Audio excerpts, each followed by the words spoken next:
حسبي ربي جل الله ما في قلبي غير الله. Bismillahirrahmanirrahim. Assalamualaikum warahmatullahi wabarakatuh.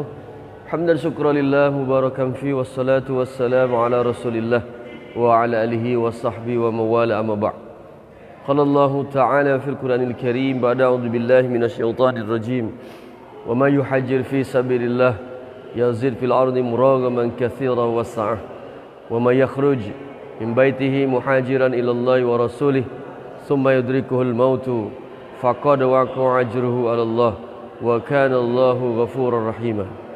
Allah Subhanahu wa taala berfirman, barang siapa berhijrah di jalan Allah, maka Allah akan luaskan tempat hijrahnya dan Allah akan berikan kepadanya rezeki yang banyak. Dan barang siapa yang keluar dari rumahnya untuk berhijrah menuju Allah dan Rasulnya, kemudian dia mati sebelum sampai tempat hijrahnya, niscaya Allah akan sempurnakan pahala hijrahnya dan Allah Maha Pengampun lagi Maha Penyayang. Shadaqallahul azim. Maha benar Allah dengan segala firman-Nya. Walhamdulillahirabbil alamin. Alhamdulillah, puji dan syukur kepada Allah Subhanahu wa taala. Kita rangkai dengan salawat dan salam kepada Nabi kita yang mulia, Nabi Muhammad sallallahu alaihi wasallam.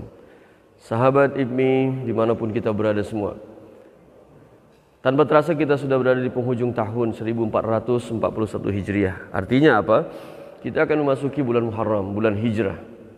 Kita harus menjadikan sebagai titik balik, momentum bagi kita, agar dengan kedatangan bulan Muharram ini, kita betul-betul bisa menjadikan ini sebagai awalan yang baik untuk memperbaiki kualitas iman kita, takwa kita, ibadah kita, akhlak kita.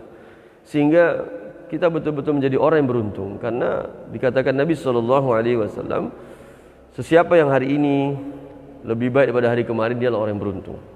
Kemudian hari ini sama dengan hari kemarin, ini orang yang merugi. Dan hari ini yang lebih buruk daripada hari kemarin, celaka. Maka ini harus kita menjadikan sebuah motivasi bagi kita. Bulan Muharram identik dengan hijrah, di mana Allah tadi tegaskan, Allah nukilkan atau Allah firmankan dalam surah Nisa, Suratun Nisa ayat yang ke-100, tentang bagaimana besarnya fadilah berhijrah ini.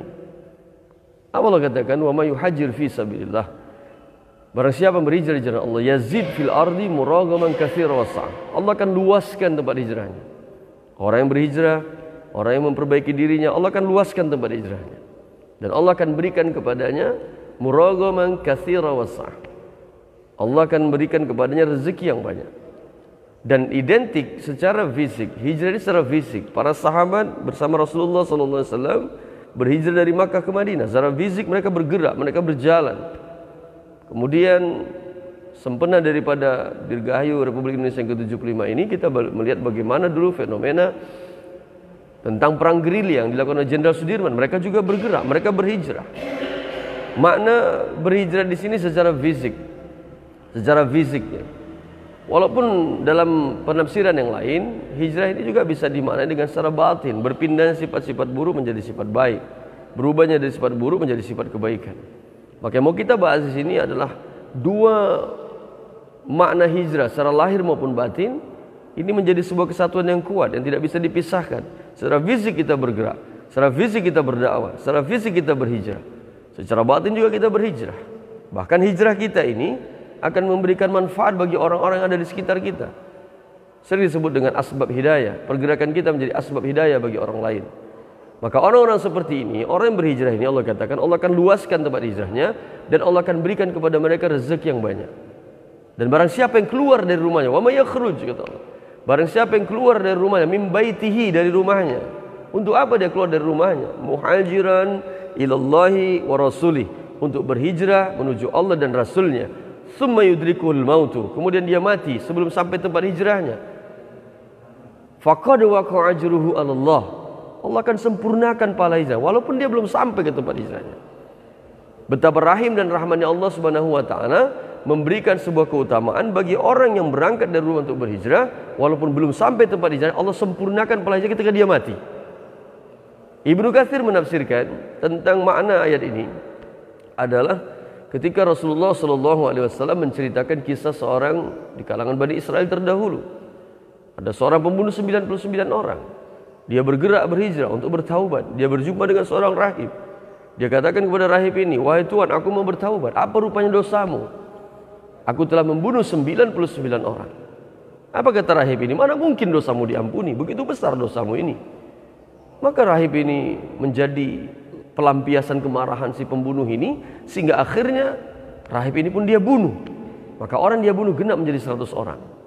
Dia terus berjalan, dia mencari kebenaran itu tiada henti.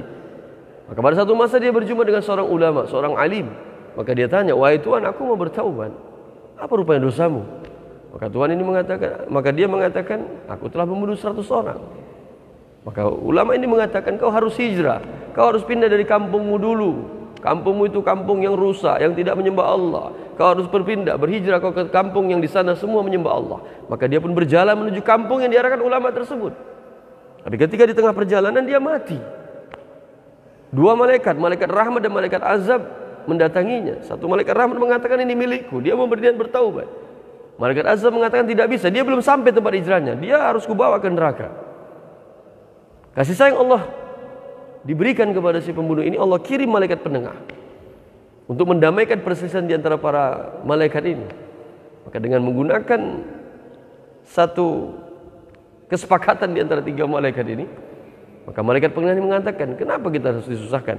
Kita ukur saja titik mati dia ke tempat kampung dia dulu, titik mati dia ke kampung yang dia tuju. Kalau lebih dekat titik matinya ke kampung dia dulu, ditolak taubatnya. Tapi kalau dia titik matinya lebih dekat ke kampung yang dia tuju, diterima taubatnya." Tiga penafsiran di sini. Yang pertama, satu langkah kakinya lebih dekat ke kampung yang dia tuju, maka diterima taubatnya. Penafsiran yang kedua, seseorang yang mau berangkat ke satu tempat, pasti badannya, kendaraannya semua mengarah ke tempat tersebut, diterima taubatnya. 2-0 menang malaikat rahmat. Dan penafsiran yang ketiga, Allah hantarkan angin untuk dia. Maka dengan angin tersebut mendorong badan si pembunuh ini sehingga dia lebih menjorok, condong kepada kampung yang dia tuju, maka diterima taubatnya. 3-0 menang malaikat rahmat. Artinya apa? Sebesar apapun dosa kita, seburuk apapun masa lalu kita, jangan sekali-kali berputus asa dari rahmat Allah. Allah pasti terima taubat kita. Dalam kitab Riyadhus Shalihin, Nabi SAW telah bersabda, Allah akan membentangkan tangannya pada waktu siang hari untuk menerima taubat orang-orang yang bermaksiat pada waktu malam hari. Allah akan membentangkan tangannya pada waktu malam hari untuk menerima taubat orang-orang bermaksiat pada waktu siang hari. Dan hal ini berlangsung sampai hari kiamat, kata Nabi SAW. Maka sahabat ini rahimakumullah, jangan berputus asa dari rahmat Allah. Seburuk apapun masa lalu kita, sebesar apapun dosa kita, Allah Maha Pengampun, Allah Maha terima taubat. Wa kana Allahu ghafurur rahima, dan Allah Maha Pengampun lagi Maha Penyayang.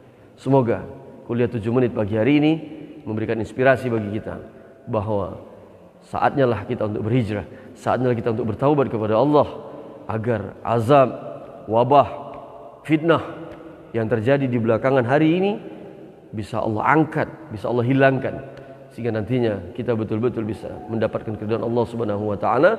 Dan semoga yang ikut dalam program live streaming dalam kesempatan pagi ini, semua kita dihimpunkan Allah dalam surga nanti bersama kekasih kita yang mulia Rasulullah sallallahu alaihi wasallam. Demikian, kepada Allah kita mohon ampun, kepada kita saling memaafkan satu sama lain. Untuk sempurna majelis ini, mari kita tutup dengan doa kepada majelis. Subhanallah bihamdihi, subhanakallah bihamdika, asyhadu an la ilaha illa anta, astaghfiruka wa atubu ilaik. Assalamualaikum warahmatullahi wabarakatuh.